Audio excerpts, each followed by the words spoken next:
Good afternoon, ladies and gentlemen. Can I give you a very warm welcome to the Barbican? I've been worried for weeks about saying good evening because normally Doris does a demonstration at night, and of course it's the afternoon, so it's all topsy-turvy for us. In fact, it's quite a historic occasion in a small kind of way, because it's the first time a medium has ever demonstrated at the Barbican. And in fact, this meeting has been organised in conjunction with Weekend magazine. I've known Doris now for about 10 or 12 years, and she's quite a remarkable lady. She's demonstrated in various countries all over the world. For example, in Australia, she packed the Sydney Opera House on several occasions. Doris has been there 3 times, I think. And on one trip, she had a private jet to whisk her about from city to city, and programmes such as Charlie's Angels were shelved to make more room for Doris on television.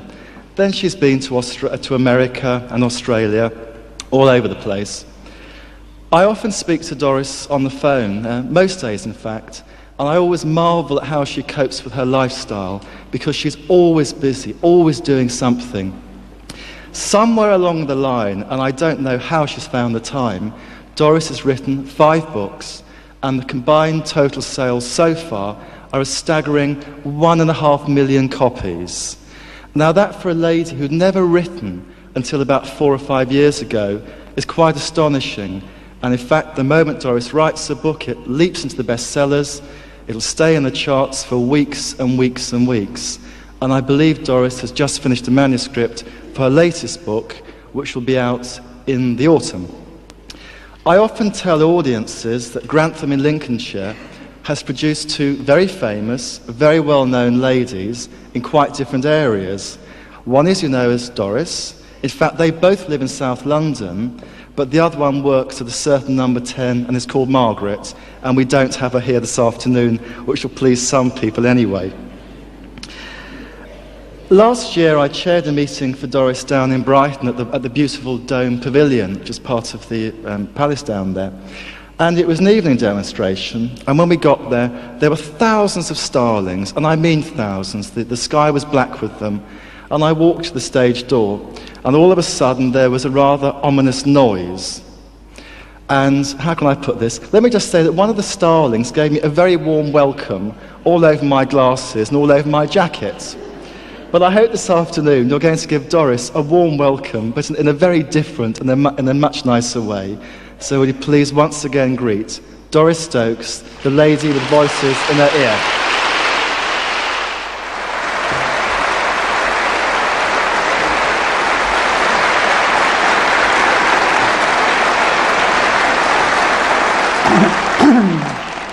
Thank you very much.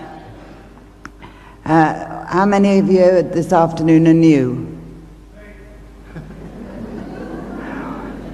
Am I what you expected? Did you expect me to come on with long dangling earrings? And man, I do have to wear a plain robe to hide a multitude of sins.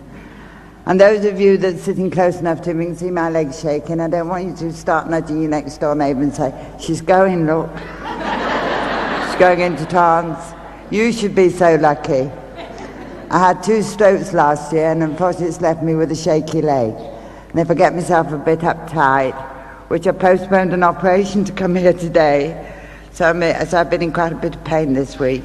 But God's good, and He's seen me through, and I'm here today and this afternoon. Now let me make one thing perfectly clear to all of you that's new to us. There is no death. You can't die for the life of you. So it's no good you gentlemen hanging one on at the weekend and then on Sunday morning saying, "Oh dear God, I wish I were dead," because it's an impossibility. And unless you're going to join in, then it's going to be a waste of your time and our time and the magazine's time for us to be here, because it is all that I can't reach up and press a button and say, "Right, let's have you." You can't do that. It's all got to be done by love. You've got to open your hearts and let the love flow out. I can't bring anybody back.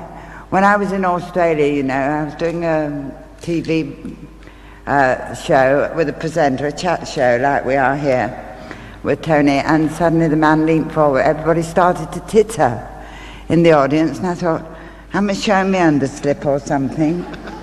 And they went on teaching, and unbeknown to me, they'd put a drop curtain at the back, and there's weird lights flashing all behind, you see. And the man suddenly leaned forward and he said, "Tell me, Doris, what does it feel like to raise the dead?" And I disgraced myself. I went into hysterics on television.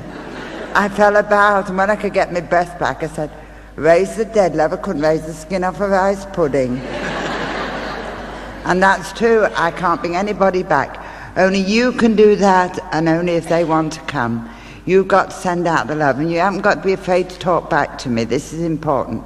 You've got to talk back, because I'm a clear audience. I don't see spirit people. I see spirit children quite often, but I don't see adults. But what happens, you see, when you start to talk, I forget all the other people that's here. I forget the cameras or whatever's going on, and all I'm concentrating on is the person I'm talking to. And you've got to concentrate on me and the people that's talking to you from the other side. That way you'll get a good afternoon.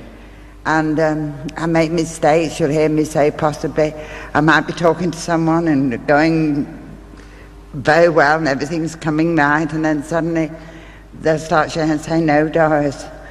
No. And then suddenly I realise that I've got somebody else in, and I say, "I made a right pig's ear of that.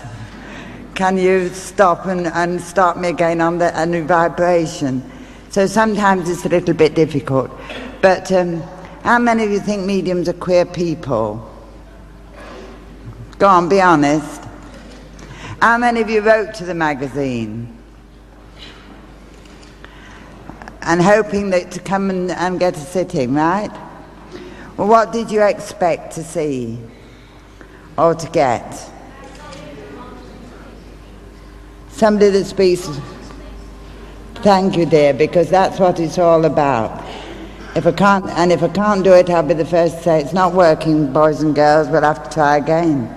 But please God, they've never let me down yet. And sometimes I can get a full address. Sometimes I only get part of an address. Sometimes I'll get a surname, and there might be two people in the audience this afternoon with the same surname. But don't worry about that, because I have to work out which one I want, because I asked the other side to give me information about that person. And this is important. You know, a lot of people think we're abnormal, you know, and when we moved to London, we had a cat, Matey. And the first name that used to go down in the telephone book when we moved was the vet's number and then the doctor's. And one day I was packing to go to Australia, and got a sitter coming, and I got a duster in my hand, and I was trying to remember, and I was picking things up and putting them on the bed ready to go in the cases, and suddenly the cat went berserk, and he started making the most awful noise and rushing in and out of the room. So what on earth's the matter with the cat? So I went in the kitchen to see if John had put his breakfast out, and it was there, and I put him to it and didn't want to know, so I got some fresh fish out and I boiled that, and he didn't want to know. And he was still making this awful noise, and in the finish I was walking about with the cat in my arms like a baby and a duster, and the cat was going meow. I thought, why don't I ask them upstairs what's the matter? So I stood still in the room and I said, "Is anybody about? What's the matter with the cat?" And a voice came back and said, "He's got the toothache." True. So I went to the telephone, and I'd never spoken to the vet before. And I said, "Good morning, is that the veterinary surgeon?" And she said, "Yes." And I said, "Could the vet come to look at my cat, please?" So she said, "Are you a client of ours?" I said, "No, but you've come highly recommended." She said, "Well, he won't be able to come for an hour and a quarter because he's doing the clinic." So I thought, "That's right, as long as he comes." So I gave her my name and address and where we lived and the telephone number. Then she said, "Oh, by the way, madam, any idea what's the matter with the cat?" "Oh, yes," I said, "he's got the toothache." So she said, "How do you know?" And I said, "The spirit people told me." And there was a long silence. And I said, "Have you gone away?" And she said, "No." "Who did you say told me?" So I thought, "Well, in for a penny, in for a pound." I said, "The spirit people told me." She said, "The vet will be there as soon as he can." But the punchline to the story is, when the front door bell went, I rushed to the door with the cat in my arms, still moaning, bless his heart. I said, oh, thank God you've come, Peter. And he said, how did you know, Matt? I say, you're not the lady. I said, yes, I'm afraid I am. So you see, sometimes you have to be little bit careful of letting people know what you do, because they think we're a bit abnormal, and really we're not. We have more fun than any religion, I think, in the whole of the world, because we can laugh at ourselves. That's the beauty of it. We can really laugh at ourselves.